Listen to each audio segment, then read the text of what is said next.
C'est bon. Vous pouvez vous asseoir. Alléluia. Merci, merci, merci. Vous avez hâte? Jésus va revenir bientôt? Alléluia. Pouvez-vous imaginer le voir? On peut s'imaginer dans toute sa gloire. Alléluia.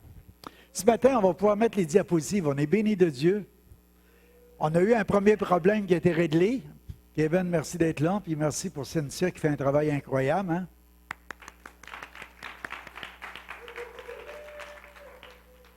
Et la première diapositive que j'ai mise, c'est parce que je veux absolument que vous sachiez une chose. Qu'on soit sans électricité ou avec électricité, on peut adorer Dieu. On peut vraiment... Parce que le Père, ce qu'il demande, c'est des adorateurs en esprit et en vérité. Fait, samedi prochain, en parlant avec Claude a dit, je vais être là, puis c'est un homme qui ça fait des années de ministère. Vous vous rappelez Marcel qui est venu, son père, il y a 95 ans, il est venu il y a 2 ans, je crois. Claude, il est responsable des églises Élim à travers le Québec. Et puis, c'est un ami à moi aussi. Et puis, son fils André, il travaille maintenant pour le district Québec. Je veux dire que ce soit une organisation ou un autre, ce qui est important, c'est qu'il travaille dans un but commun. C'est faire avancer le royaume de Dieu. Que Claude il est devenu comme un responsable pour nous autres à travers le district Québec pour faire le côté de la célébration de l'adoration, aider l'Église, des différentes églises de Québec de notre district à aller plus loin à travers ce ministère-là. Fait qu'il vient et puis il va partager spécialement, lui, pour ceux qui sont dans le ministère. Soit tu diriges la louange, soit tu joues, tu es musicien, soit que tu travailles comme technicien de son ou quoi que ce soit. Il va toucher à peu près à tout dans l'espace des 2 heures. Il va essayer de répondre aux questions. Il va avoir du bon temps avec vous autres.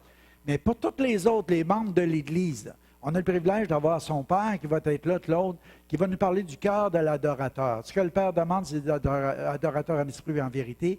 Il va nous emmener plus loin. Comment devenir un adorateur? Comment rentrer dans le flot prophétique à travers ça? Comment que Dieu peut nous utiliser? Ce matin, on a entendu des messages. Comme ça fait du bien. Il y a la semaine passée, j'écoutais ton message que tu as emmené, tu sais, le casse-tête. Comment que c'était à propos pour quelqu'un qui a tout écrit les notes sur un papier après, puis il vient nous voir, puis il nous dit, regarde, si tu saurais les effets que ça peut avoir, une parole qui vient du cœur de Dieu, nous, on a des outils, on dit les choses qui viennent sur notre cœur, puis on ne sait pas qu'est-ce que la personne va vivre sur semaine ou qu'est-ce qu'elle va traverser, mais à cause de cette parole-là, wow, ça va la rendre plus que vainqueur, ça va l'aider à aller de l'avant, ça va la soutenir, ça va l'encourager, ça va l'édifier, ça va la consoler. C'est ça que ça fait une parole. C'est pour ça que c'est tellement important d'être ouvert à entendre et puis de dire, c'est-tu pour moi? Et puis bien souvent, on peut en prendre des parties, puis des fois c'est pour quelqu'un spécifiquement, mais cette personne-là qui l'entend, wow, elle avait besoin de l'entendre. Fait qu'on est juste des outils dans les mains de Dieu, selon les dons, les talents. Ce matin, j'ai mis, quand tu as partagé, Dieu nous a donné des talents, peut-être 5, 10, 15, 20, 30, 60, 100, je ne sais pas comment tu en as eu, mais si tu en as eu juste un, enterre-les pas. Fais-les valoir, parce qu'il est important. Parce que Dieu a cru qu'en te le donnant, que ça faisait avancer son royaume. Puis il va dire, bon et fidèle serviteur, ce que j'avais remis entre tes mains, regarde, tu l'as fait fructifier pour ma gloire. Alléluia. C'est important ce matin. Enterre pas ça. Puis commence pas à penser que toujours c'est pour les autres. Si Dieu t'a mis, vas-y avec la foi que Dieu t'a donnée. Puis tu vas voir les signes, les prodiges, les miracles qui suivent toujours cette démarche-là. Vous voulez en voir des miracles et des signes, vous voulez entendre des témoignages, commencez à être un témoignage. Laissez briller la lumière. Ce matin, c'était dans mon message, mais j'ai préparé mon message hier, mais je regardais mon épouse à travers le miroir. Elle est belle, mais elle ne veut pas que je le dise, moi je sais. Je la voyais à travers le miroir, et je dis, wow! Puis tout à coup, c'est comme j'ai réalisé une parole que j'avais lue, puis ça va avec le message aussi de ce matin que Moïse, quand il a vu la gloire de Dieu, son visage rayonnait, il a dû mettre un voile. Mais nous autres, on n'a pas le voile. Mais nous autres, on est comme le miroir, puis la face de Christ est là, puis elle brille dans ce miroir, puis on reflète Jésus-Christ dans ce monde. Les gens voient la lumière du monde. On est la lumière du monde. On y voit Christ à travers l'Église. Puis le Saint-Esprit, lui, nous transforme de gloire en gloire, de gloire en gloire à l'image de Christ. Il fait une œuvre incroyable. Hein? Toutes les retouches qu'il doit mettre. Hein? Mais il le fait. Il le fait bien. Et ce matin, Dieu veut refléter à travers chacun de nous autres son image dans ce monde. Quand Jésus est venu, il était plein d'amour, plein de compassion, plein de bonté, plein de miséricorde. Il voyait quelqu'un qui souffrait, il voulait prier avec. Il y avait quelqu'un qui était malade, il voulait qu'il soit guéri. Il y avait quelqu'un qui il vivait un deuil, puis il voulait ressusciter le mort. Il voyait la compassion qu'il y avait le cœur d'un gens. Vous comprenez ce que je veux dire? Il y a des fois, quand on est un reflet de l'image de Christ dans ce monde, c'est que les gens doivent voir à travers l'Église Jésus à l'action. Jésus qui est en train d'intervenir, qui est en train de toucher, qui est en train d'écouter, qui est en train de bénir, qui est en train d'encourager, qui est en train de fortifier. C'est ça l'Église. C'est merveilleux. Jésus aime le Québec. Il aime Amos Région. Et je crois qu'il y a des belles choses que Dieu veut faire, puis il veut le faire à l'intérieur de l'Église pour que l'Église soit le reflet de sa gloire dans toute la région, puis à travers tout le Québec. Amen. Alléluia. Fait que ne manquez pas ça. Il y a des erreurs à éviter dans l'adoration. Il y a plein de choses. Il va partager sur plein de sujets. Il va y avoir des périodes de questions, de réponses aussi, si le temps le permet. Je vous encourage à être là samedi. C'est pour tout le monde. Si ça vous tente, c'est une réunion de plus la semaine prochaine. On a coupé les réunions du vendredi pour les mettre le mercredi, mais le mercredi, on sait que ce n'est pas tout le monde qui est là. Je veux dire, il manque beaucoup de gens. C'est malheureux. Moi, je trouve ça malheureux parce que, premièrement, c'est une rencontre où on peut présenter nos requêtes à Dieu, puis on peut voir des miracles. Mais c'est une rencontre aussi qu'on célèbre le Seigneur, puis c'est une rencontre aussi qu'on partage la parole de Dieu. Il y a toujours un message vraiment incroyable qui nous est apporté, qui nous bénit, qui nous fait du bien. Cette semaine, c'est Mélanie, je crois, qui partage. On a entendu Sonia mercredi. Wow! Quel bon message! Mais ne manquez pas ça. Ils ont prié, ils sont préparés, puis vous pouvez venir écouter ça. Ce n'est pas juste pour une petite équipe de 7, 8, 10. C'est pour l'Église. Amen. On a ôté la réunion du mercredi et du vendredi pour vous donner l'occasion sur semaine de séparer les deux, puis d'avoir un lousse entre les deux, puis pas faire d'indigestion spirituelle. Alléluia. En tout cas, je vous encourage. Je peux comprendre que si vous travaillez, n'est pas toujours facile, les écoles, tout ça, mais c'est vous autres qui décidez, mais ne manquez pas ça. Alléluia. Ça fait du bien. Amen. Notre regard, on va aller à la suivante ce matin. Alléluia. 11h05, on va aller plus rapidement. J'ai cherché l'Éternel, il m'a répondu, il m'a délivré de toutes mes frayeurs. J'écrivais, prenons la décision de nous tenir devant sa face en tout temps, de rechercher sa face, de voir la face du Seigneur. Vous savez, dans le psaume 34, David, il vivait une circonstance difficile. Saül en voulait à sa vie.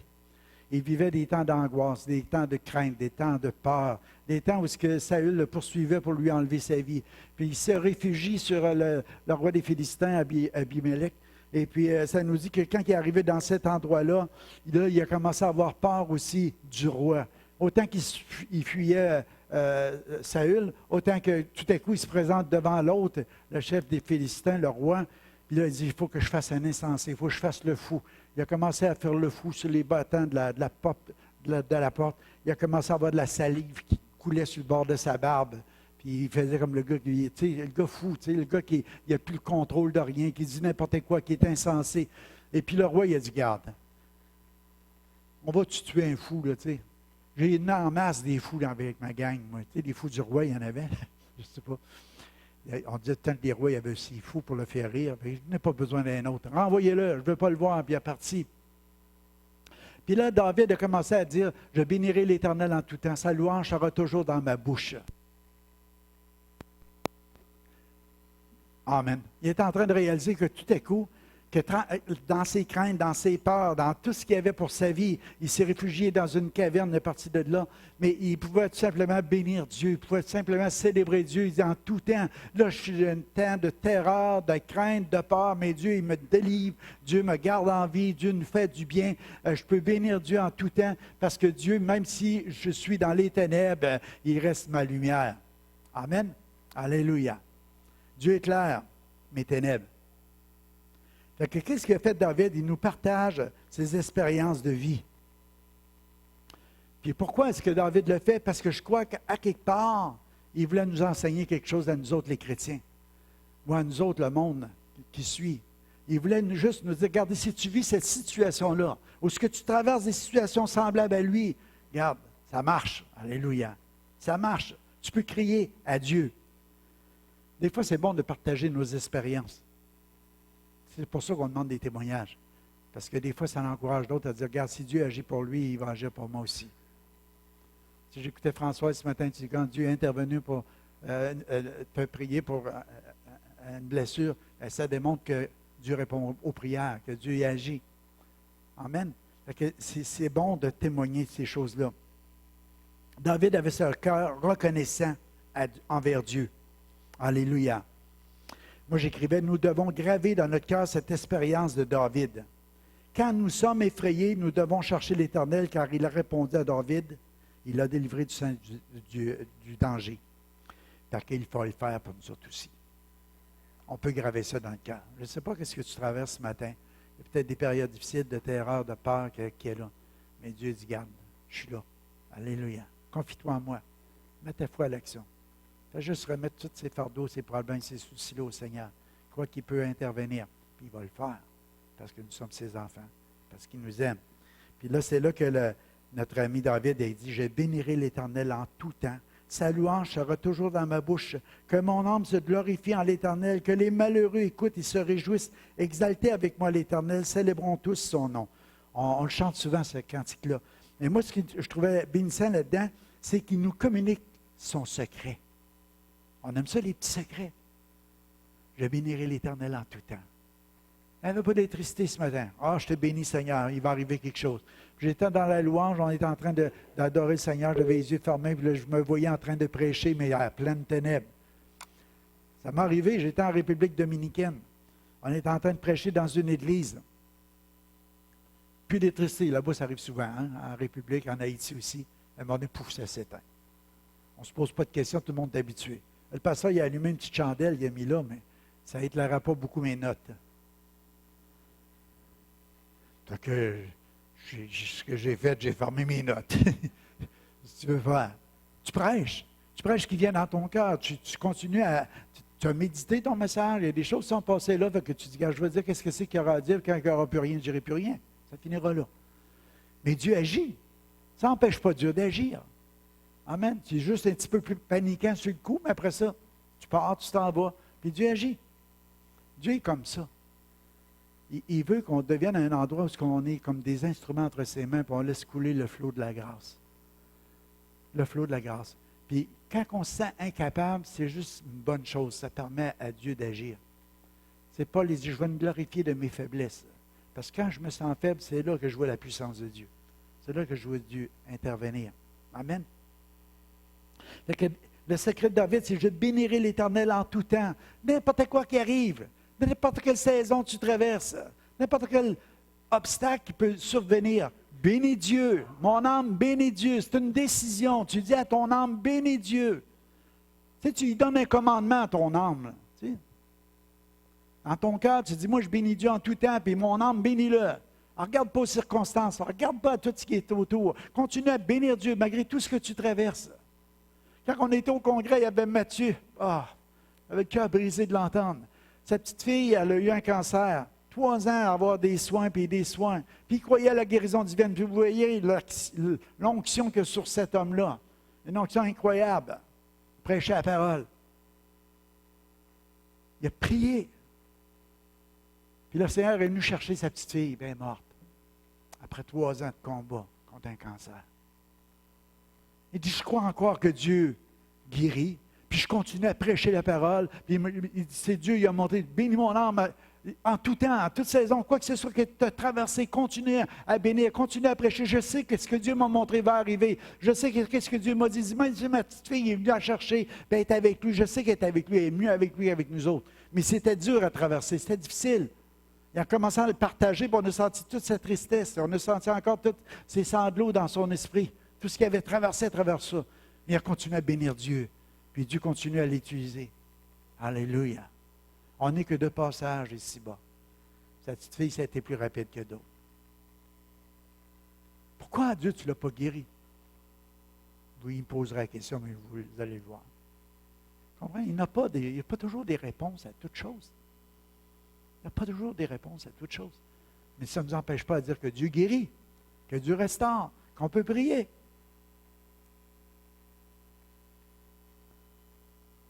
Alléluia.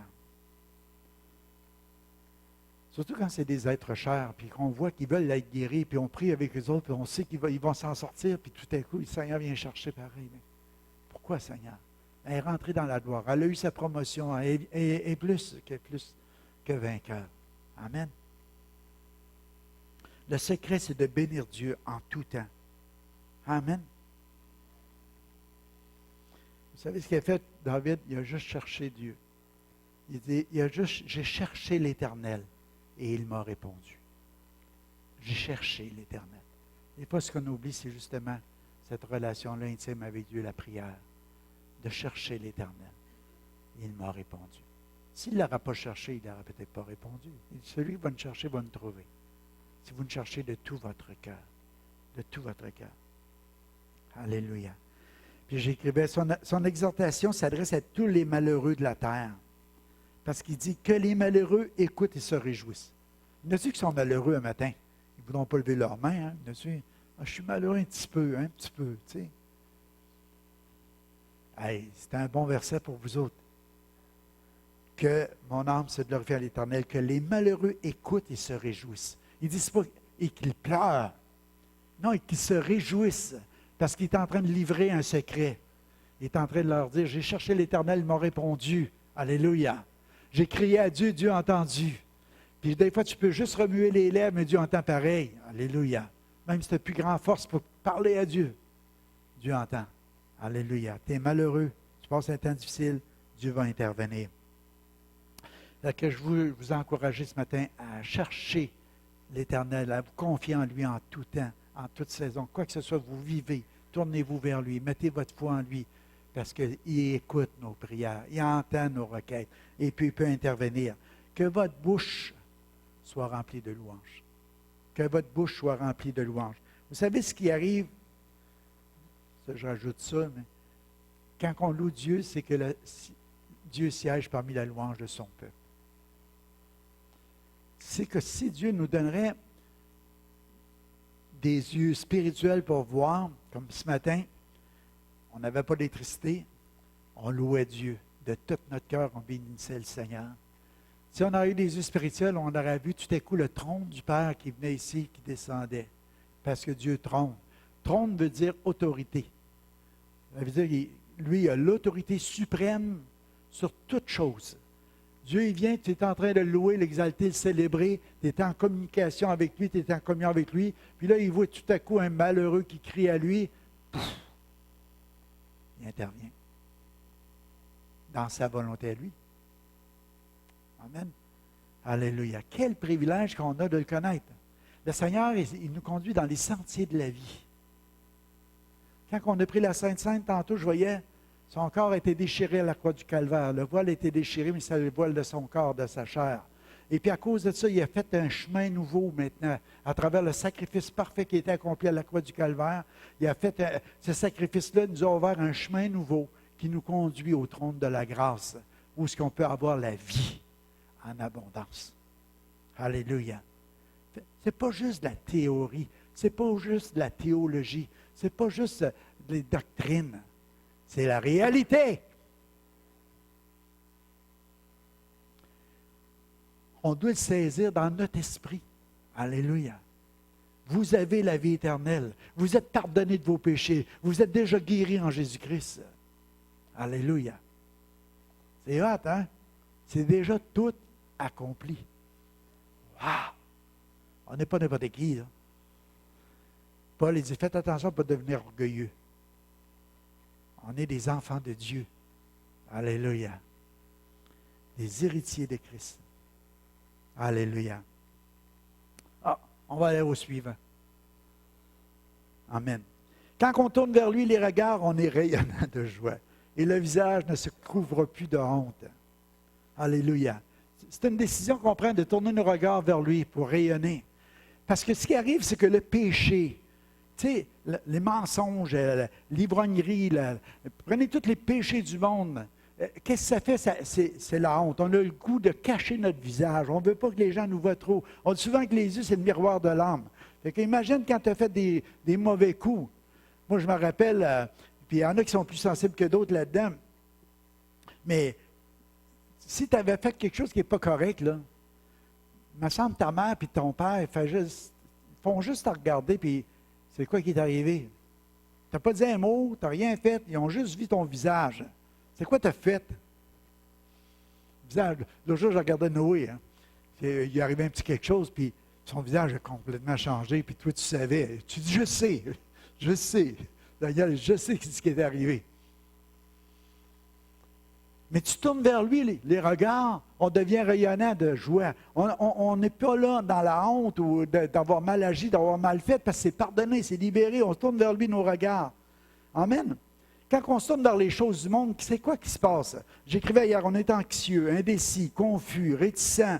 C'est ça qu'on fait quand on tourne nos yeux vers les ténèbres, vers les choses de ce monde. Qu'est-ce qu'on peut ressentir? Que personne n'a de l'intérêt ou de la considération pour nous-mêmes.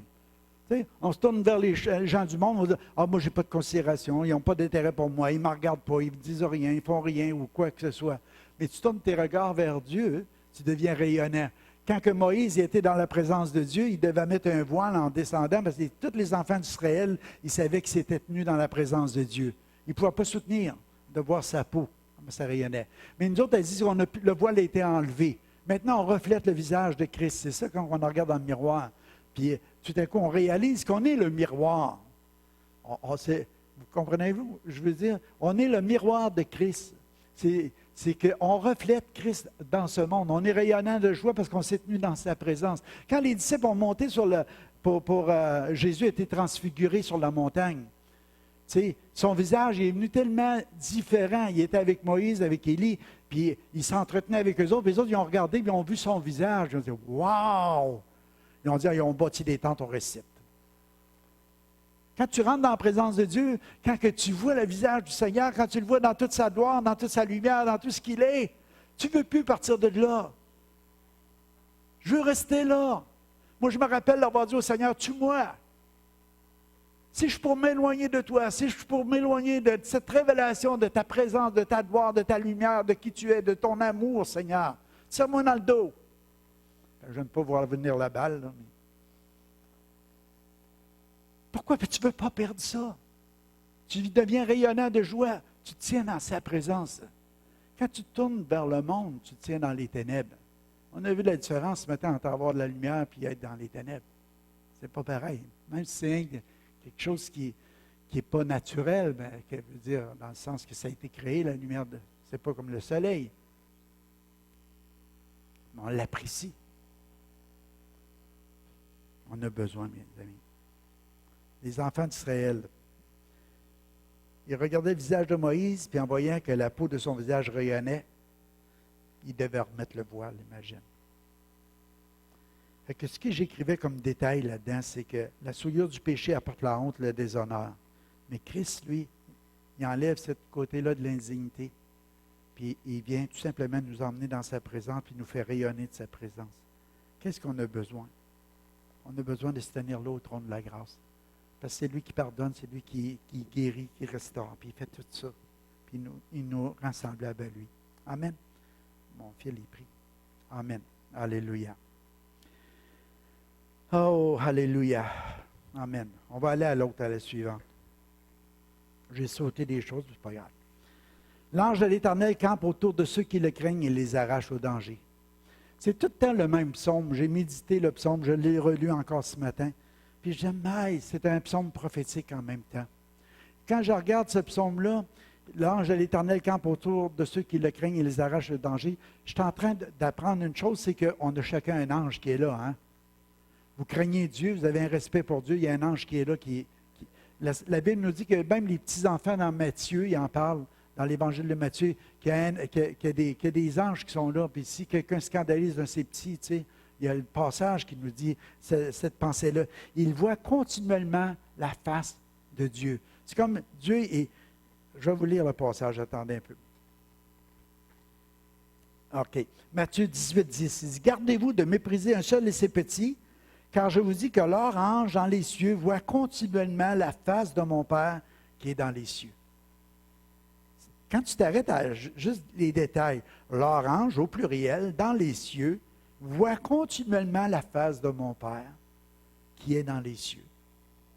Okay? Imaginez le Père Céleste sur le trône de gloire, les anges qui sont à son service, puis les enfants qui sont là.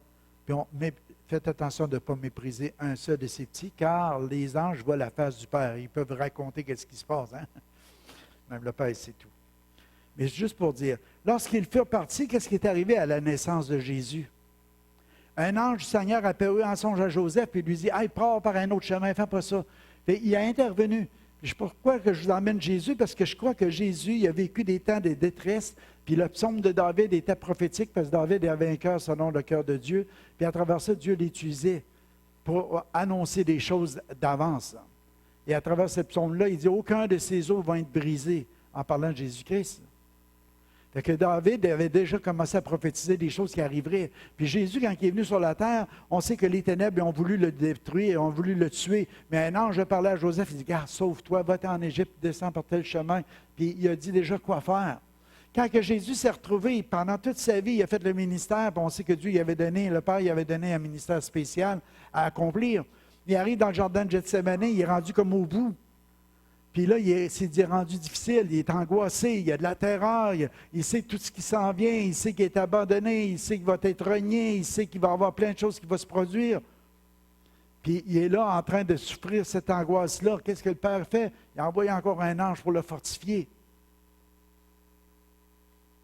Jésus n'est pas qu'il était malheureux, mais il était un affligé. Le mot grec peut être utilisé ces deux bords. Quand tu es affligé, tu vis des situations difficiles, Dieu il dit, garde, l'ange de l'Éternel campe autour de ceux qui le craignent. Puis il les arrache au danger. Il fait des choses incroyables.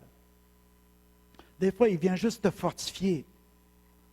Parce que la coupe, ils ne l'ont pas éloigné du Seigneur, c'était la volonté du Père. Mais il a été fortifié. Puis ça termine dans le psaume 34, 20, il dit, garde tous ces eaux, où il n'y a aucun d'eux n'est brisé.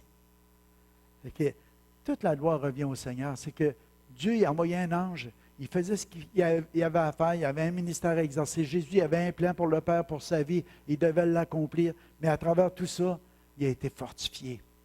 Il a été fortifié. Des fois, on a besoin peut-être que Dieu, dans notre regard, qu'on commence à regarder un peu plus à Jésus-Christ, dans les choses invisibles, puis qu'on voit que ces mêmes choses-là peuvent se produire pour nous autres dans nos vies. Même chose. Parce qu'on a envie des temps de terreur et des temps difficiles, des temps de crainte. Je regarde tout ce qui se passe avec les mouvements terroristes. Les gens, il y en a qui disent que c'est ça qu'ils essayent de faire, c'est de changer les habitudes des gens.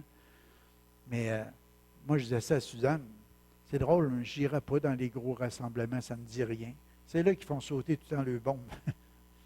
C'est ça qu'ils veulent faire, c'est changer l'habitude des gens. Tu sais, d'un sens, c'est vrai.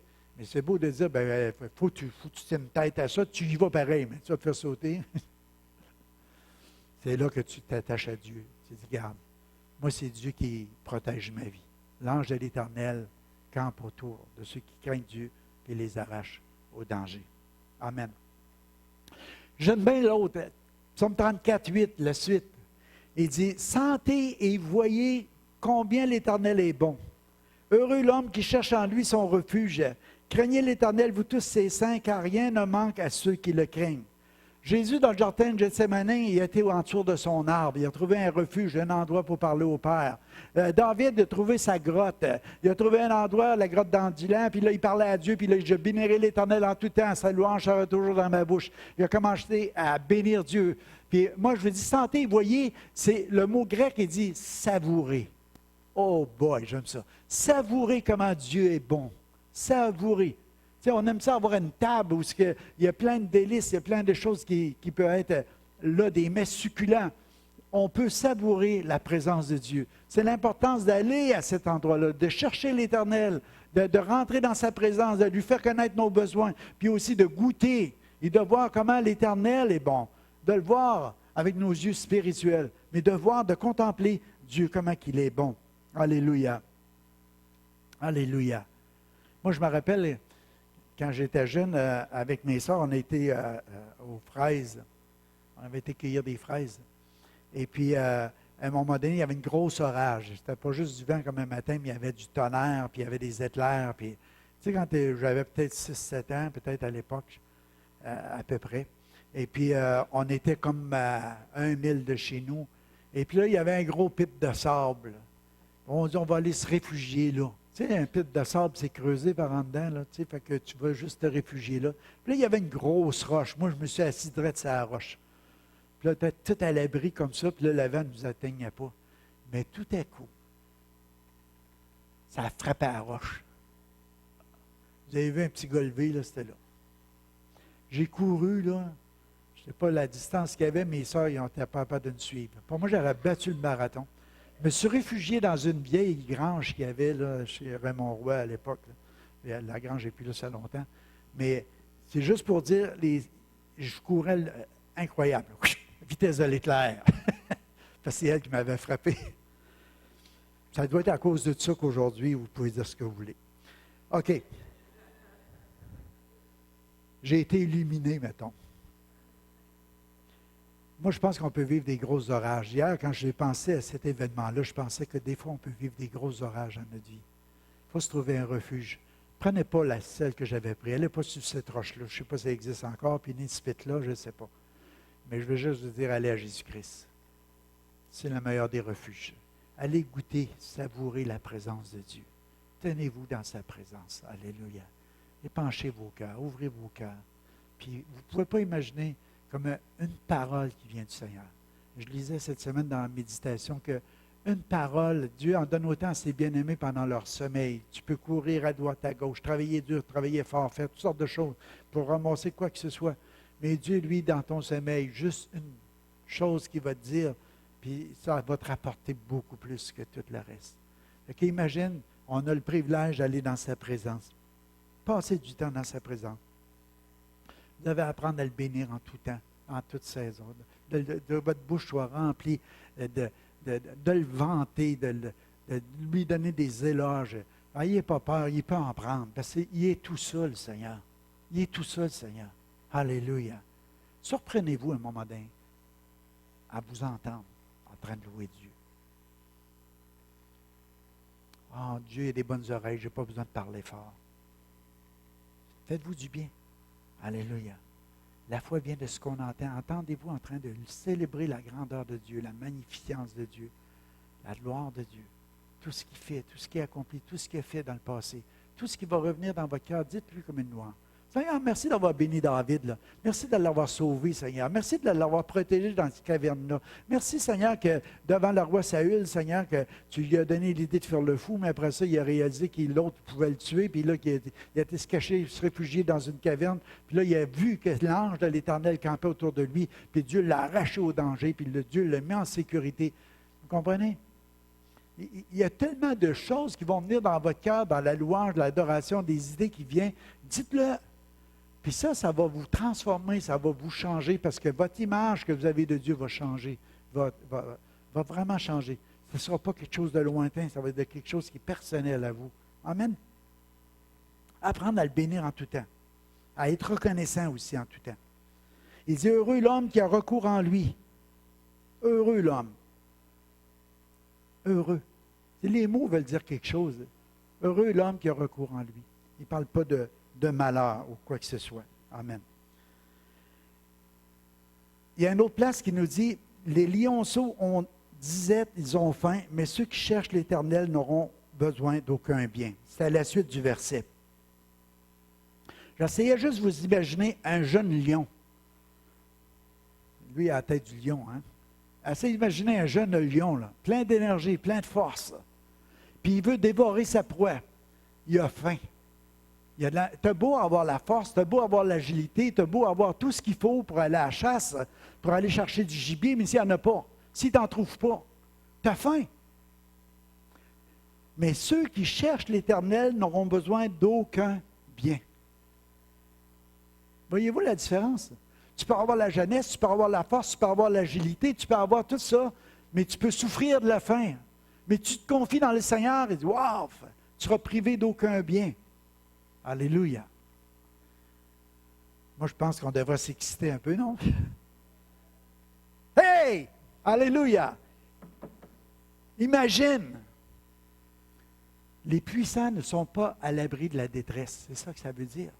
Les puissants dans ce monde, ceux qui se confient dans leur argent, dans leur richesse, dans leur jeunesse, dans leur sagesse, ils peuvent tous subir la disette.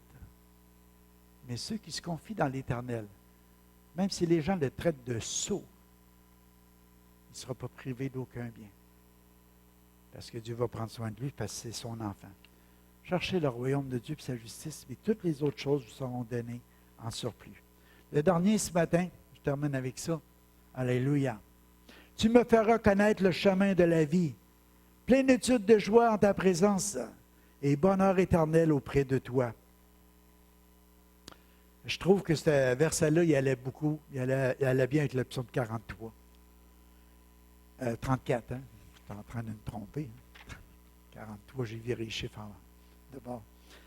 Et tu me feras connaître le chemin de la vie. C'est ça, je vous disais, en prenant la scène ce matin, c'est ce verset-là qui me revenait. Tu me feras connaître le chemin de la vie. Plénitude de joie en ta présence et bonheur éternel est auprès de toi. Alléluia. Alléluia. Regardez la table des délices. Regardez la joie qu'il y a là.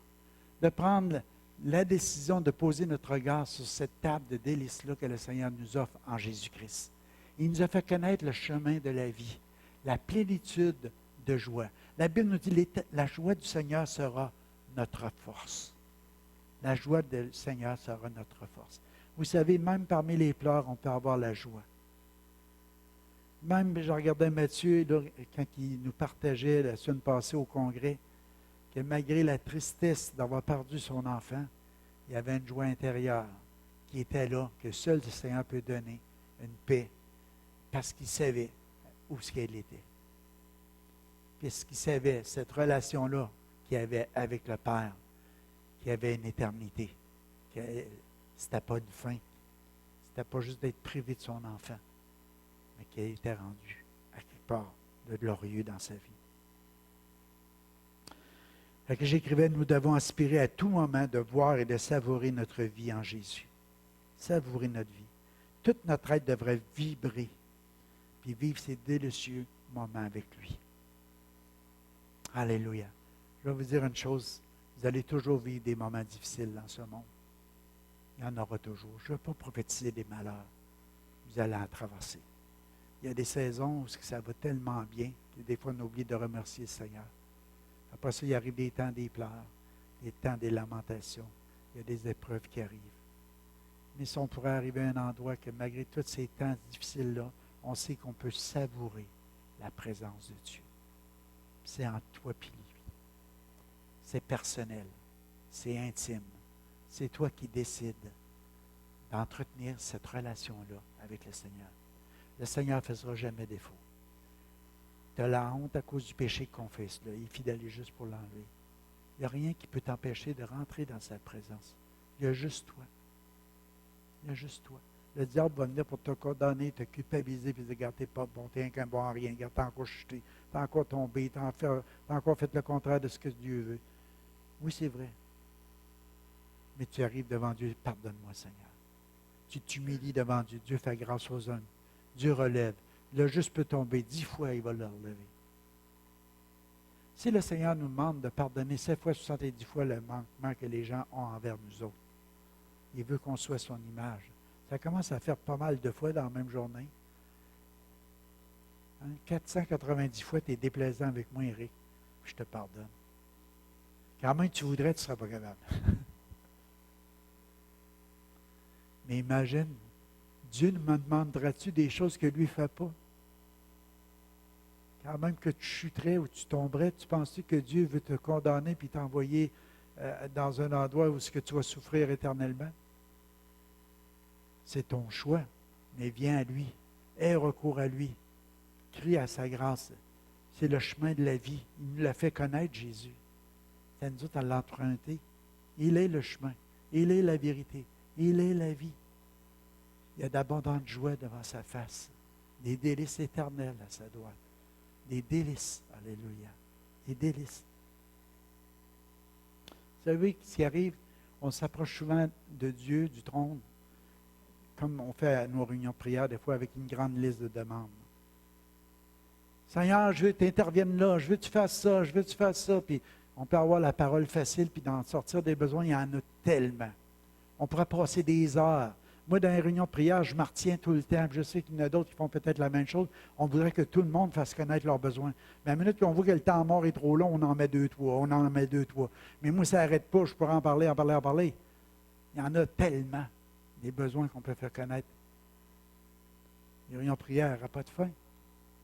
Mais on peut-tu arriver à un endroit dans notre intimité avec Dieu de Jésus? Je ne veux pas vous faire connaître des besoins, là, malgré je sais que tu peux répondre à toutes ces requêtes, et je sais que tu les connais déjà. Je ne veux pas faire juste des vaines redites.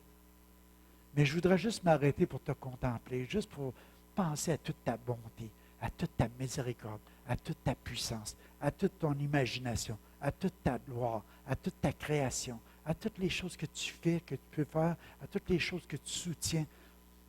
C'est incroyable. Le visage, la relation qu'on va entretenir avec Dieu. Comment qu'on va sortir de là, de nos rencontres avec lui, avec un visage rayonnant de joie. On dit, aïe, aïe, Jésus a vu le Seigneur. Alléluia. Amen.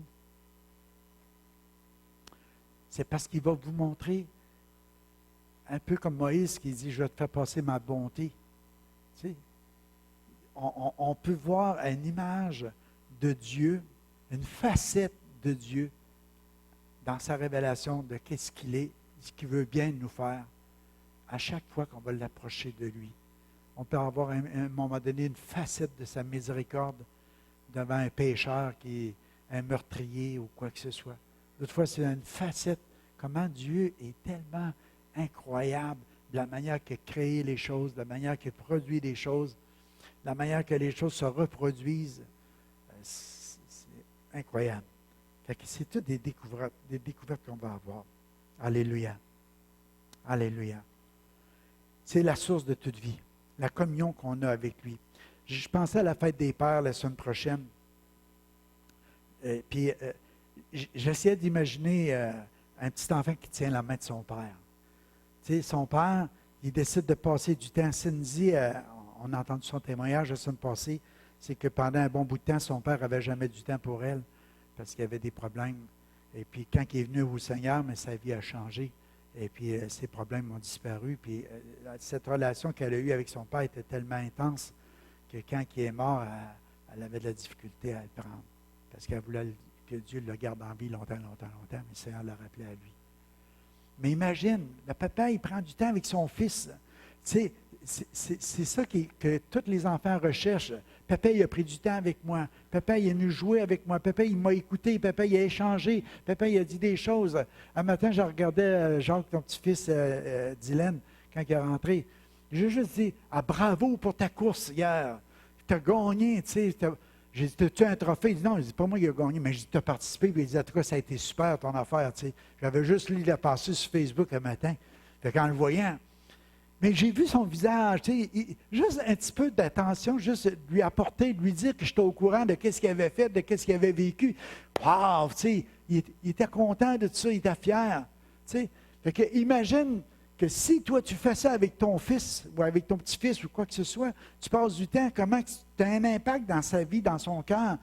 Comment le Père Céleste, que tu peux aller dans sa présence, puis il te tient par la main, puis la sécurité que tu as, la provision que tu as, c'est de savoir qu'il est au courant de tout, qu'il peut intervenir dans n'importe quelle situation. Tu sors de là tout le temps rayonnant de joie, différent. Tu es quelqu'un qui dit, « Wow, j'ai passé du temps avec mon Père, puis mon Père m'aime. Alléluia. Je sais qu'il prend soin de moi. Je ne suis pas inquiète pour rien de ces choses-là. » Il y a quelque chose qui se passe et on devient confiant dans l'amour du Père qu'il a pour nous, de sa grâce. Puis qu'est-ce qui arrive? Et ça nous remplit de la joie. Je termine avec le Romains 15-13 qui dit que Dieu, qui est l'auteur de l'espérance, vous comble de toute joie et de sa paix par votre confiance en lui. Ainsi, votre cœur débordera d'espérance par la puissance du Saint-Esprit. Prenez-le en note, c'est Romains 15-13. Méditez ça. Dieu est l'auteur de l'espérance. Il vous comble de toute joie et de paix par votre confiance. La paix et la joie qui vont venir dans ton cœur, c'est juste parce que tu mets ta confiance en lui. Si tu ne le fais pas, tu vas rester troublé, angoissé, paniqué avec tes problèmes. Mais tu mets ta confiance en lui. Puis lui qui est l'auteur de l'espérance va te remplir de toute joie et de toute paix dans toutes circonstances parce que tu places ta confiance en lui. Puis tu vas retrouver toute cette joie-là par la puissance du Saint-Esprit. Oh, alléluia! Quel secret qui est révélé là-dedans. Seigneur Dieu, je ne comprends pas tout, mais je mets ma confiance en toi. À qui d'autre rions-nous de toutes les paroles de la vie? Si tu as des craintes, des peurs, Seigneur, je mets ma confiance en toi. Qu'est-ce qui peut être plus grand que toi? Qu'est-ce qui peut m'arriver? Si toi, tu as décidé que c'est non, c'est non. Si tu as dit c'est oui, c'est oui. Tu mets ta confiance. Eh bon papa! Alléluia. Elle va se souvenir de ça, je ne sais pas. Alléluia. On finit en prière. Amen. Alléluia. Ce matin, il y a des gens qui sont ici, puis peut-être un joueur de guitare ou quelque chose, piano. Alléluia. Mais il y a des gens ici ce matin que le Seigneur, il veut que tu développes cette intimité-là avec lui. La relation de père-fils ou père-fille. Le portrait qu'on a de ce monde, mais qu'on puisse, c'est 10 fois plus avec Dieu. Ce matin, c'est comme le Seigneur il dit, tu as des frayeurs, tu as des craintes, tu as des peurs. Il y a toutes sortes de choses qui envahissent ton esprit à cause de qu'est-ce que tu vois dans ce monde de ténèbres. Mais Jésus, il vient pour t'éclairer. J'ai aimé la parole que j'ai entendue ce matin. Quand on célèbre Dieu dans les ténèbres, la lumière apparaît. On devient des lumières. Parce qu'on est différent des autres, parce que mon âme bénit l'Éternel en tout temps, parce que sa louange est toujours dans ma bouche, parce que je sais qu'il entend le cri du malheureux et de l'affligé, de celui qui passe des situations difficiles. Mon Père, il te dit ce matin qu'il se tient pour toi, alléluia, que tu es précieux à ses yeux, que tu es son fils, que tu es sa fille, que jamais qu'il va t'abandonner, que jamais, jamais, jamais, jamais qu'il va t'abandonner. Il est là pour te secourir, il est là. L'ange de l'Éternel campe autour de ceux qui craignent Dieu, puis les arrache au danger. Pourquoi sentir l'insécurité? Pourquoi sentir la peur, la crainte? Pourquoi entendre tes propres pensées quand que ma parole te dit ce matin que je suis plus grand que tout cela? Je suis ton Père. Je t'ai engendré. Et je te promets ce matin d'être toujours là, à prendre soin de toi. C'est les anges. Ils sont à la face du Père, en train de toujours communiquer qu'est-ce qui se passe pour les petits qui sont sur la terre. Nous sommes ces petits-enfants. Il y a quelqu'un qui est toujours là pour nous arracher au danger. Reçois ces paroles ce matin. Que tu puisses partir d'ici avec la paix et la joie. Que l'espérance que le Père qui est l'auteur te donne à cause de la confiance que tu mets en lui. Sans cette foi, sans cette confiance, c'est impossible de plaire au Père. C'est quand tu crois en lui, c'est quand tu mets ta confiance en lui que ça lui plaît. Alléluia. Et qu'il intervient pour toi. Fait que ce matin, Seigneur, il n'y a pas de circonstance, tu ne peux pas agir. Fait que je te prie pour tous les gens qui sont assemblés ici, tous les gens qui vont entendre ce message par Internet ce matin. Seigneur, tu vois qu'est-ce qu'ils traversent, qu'ils vivent, Seigneur. Et je te prie d'aller au-delà de tout ce que je peux penser et demander, Seigneur, par la puissante onction de ton Saint-Esprit, Seigneur, de pourvoir à chacun des besoins, au nom de Jésus. Au nom de Jésus. Que ce soit au niveau du corps, de l'âme ou de l'esprit, Seigneur. Tu fais éclater ta gloire. Et toute la gloire est pour toi, Seigneur. Fais ton œuvre à travers nous. Au nom de Jésus. Amen. Amen. Et amen. Alléluia. Alléluia. S'il y en a ce matin que vous aimeriez, je prie avec vous. Gênez-vous pas. On va prendre le temps de faire le ministère avec vous. Sinon, allez dans la paix du Seigneur. Puis n'oubliez pas, samedi, réunion d'après-midi, réunion mercredi.